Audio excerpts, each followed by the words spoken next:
মানবতা বিরোধী অপরাধ মামলায় নেত্রকোনার ওবায়দুল হক তাহের এবং আতাউর রহমান ননিকে মৃত্যুদণ্ড দিয়েছে আন্তর্জাতিক অপরাধ ট্রাইব্যুনাল। দুপুর 12:30টার দিকে বিচারপতি আনোয়ারুল হক এ রায় ঘোষণা করেন। তাদের বিরুদ্ধে আনা 6টি অভিযোগের 4টি প্রমাণিত হয়েছে বলে রায়ে উল্লেখ করা হয়, যার 2টিতে মৃত্যুদণ্ড ও 2টিতে আমৃত্যু কারাদণ্ড দেন ট্রাইব্যুনাল। রিপোর্ট করছেন হাসান জাবেদ। রায় উপলক্ষে মঙ্গলবার সকাল 9:30টার দিকে ঢাকা কেন্দ্রীয় কারাগার থেকে আন্তর্জাতিক অপরাধ ট্রাইব্যুনালে হাজির করা হয় রাজাকার কমান্ডার ওবায়দুল হক তাহের এবং আতাউর রহমান ননিকে।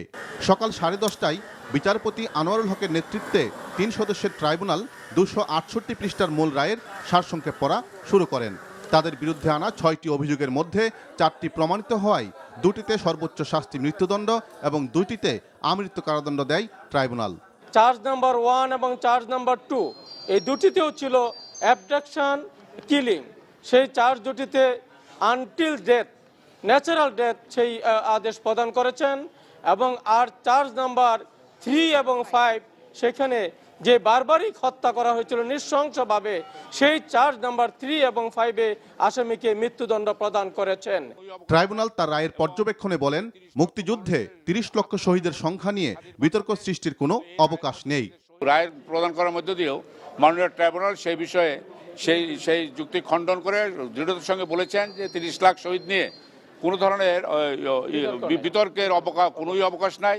রায়ে অসন্তোষ প্রকাশ করে আসামি পক্ষের আইনজীবী বলেন, আসামিদের বিরুদ্ধে রাষ্ট্রপক্ষ যে সকল সাক্ষীদের হাজির করেছে তাদের সাক্ষীর মাধ্যমে একটি অভিযোগও প্রমাণ করতে সমর্থ হয়নি রাষ্ট্রপক্ষ।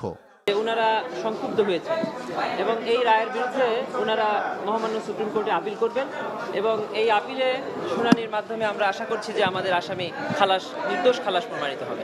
গত বছরের 2রা মার্চ তাদের বিরুদ্ধে হত্যা, গণহত্যা, নির্যাতন, লুটপাট ও অগ্নিসংযোগ সহ 6টি অভিযোগ গঠনের মধ্য দিয়ে বিচার শুরু হয়।